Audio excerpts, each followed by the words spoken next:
रुको जरा सबर करो। এই সবাই চুপ কর, সাজ্জাদ ফোন দিছে। সাজ্জাদ রে কোনো মতে জানতে দেওয়া দেবো না যে আমরা প্রাইভেটে পড়তে আইছি। নয়তো আমাকে পড়ার কথা হই না, ও পড়তে হইব আর ও এসএসসি পরীক্ষা ভালো রেজাল্ট করে লাইব। শোন, নিজে ফেল করার চেয়ে বেশি দুঃখ লাগে বন্ধু ভালো রেজাল্ট করলে। তাই কোনো মতে পড়ালেখার কথা কইয়া আর বুঝতে দেওয়া দেবো না।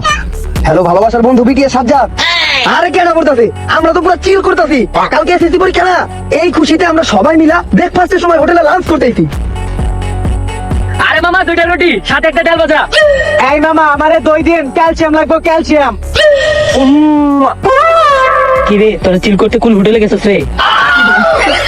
আরে না, আমার হোটেলে আসুন, পড়ালেখার দরকার নাই, পুরা চিল কর।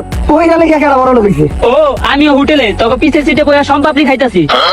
সম্পাপড়ি হোটেলে আবার সম্পাপড়ি ব্যথা দিল কবে থেকে?